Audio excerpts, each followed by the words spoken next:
Hello friends, welcome back to Technique. In this video, we'll do the camera review of the newly launched iQOO Z10. Now iQOO Z10 comes with a massive 7300 mAh battery, 90 watt charging, Snapdragon 7S Gen 3. So it's really power packed. You get a quad curved display, AMOLED 120Hz refresh rate and a very good design as well. So in this video, we'll be talking specifically about the cameras on this device. So the iQOO Z10 comes with a very minimalistic camera setup. It's a dual camera setup and also a selfie camera. So let's find out how good the camera experience is for this price segment. So before going into the video, if this is your first time on this channel, do hit that red subscribe button and also hit the bell icon to get notified of all the videos we publish. Let's talk about the hardware of the cameras first. Now you get a primary 50 megapixel shooter, f1.8 aperture, optical image stabilization is included, and you get a 2 megapixel depth sensor. So that's the rear camera, just the dual camera. There are no ultra wide angle camera available on this device, and on the front you get a 32 megapixel selfie camera, that's f2.0 aperture. Now both the rear and the front camera can record videos in 4K 30 fps. That's something which is good. 4K 30 fps is supported both the rear and the front cameras. So let's find out how good the camera experience is. So let's start off with the daylight captures taken with this device. So in terms of daylight conditions, you can see here there is good amount of details on offer. The colors are mostly done well. There isn't much of saturation issues, although at times there is a hint of boosted colors, especially the greens, but normally you definitely like the colors on the iQOO Z10, and even the sky colors are also rendered pretty well. So overall I would say in terms of color quality it is satisfactory experience. The sharpness levels is also quite okay, but when you zoom into the pictures you can see some of the images do exhibit a bit of noise, but that is probably at the 100% crop. But normal usage and social sharing, this won't give any sort of issues, and there is good amount of details. The dynamic range also looks quite good. So overall I would say iQOO has done quite a good job in terms of daylight conditions, and they are pretty much acceptable for the price segment. Now moving on to the close-up images, once again the 50 megapixel shooter does a good job, although there is no macro mode included, but it produces detailed and sharp images, and the overall color quality also looks quite okay. So that's the close-up images taken with this device. And even in indoor shots, you could see that the noise levels are kept to minimum, and the quality and sharpness levels are also maintained well.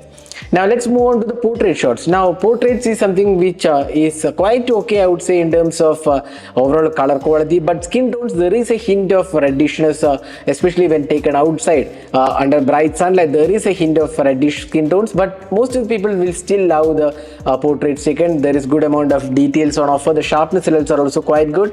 The bokeh effect also looks quite acceptable, and the overall quality of portraits looks once again looks satisfactory, and although the skin tones are not very accurate.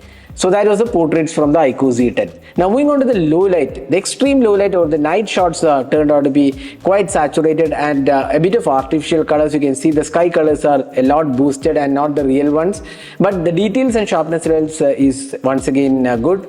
Overall quality looks good, but sky colors are completely gone wrong, and these are kind of boosted colors. In indoor lights, it does quite good job once again. Under lights, I would say the low light experience is satisfactory once again on the iQOO Z10. So these are some of the low light captures taken. Now moving on to the selfie camera. Selfie camera does a decent job once again, but once again I would say the skin tones have a reddish tone.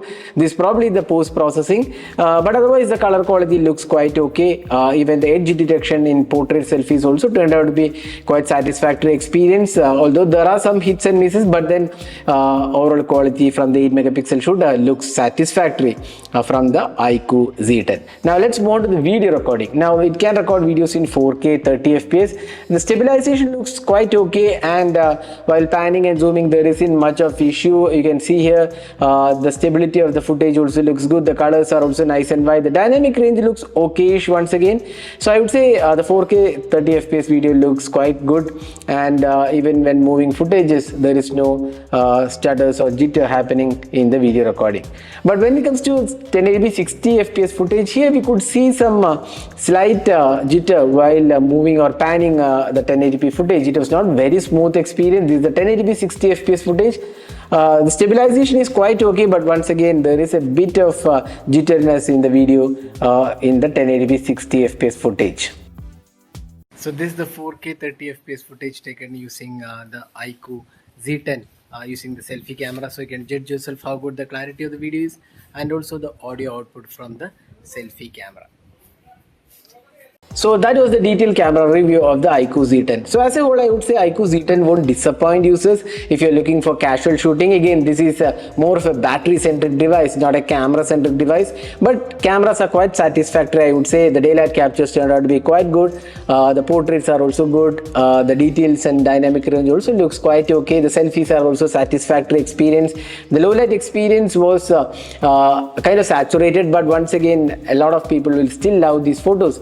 But if you're looking for a camera-centric device, this may not be the best out there, but it won't disappoint users with the overall camera quality if you're looking for casual shooting.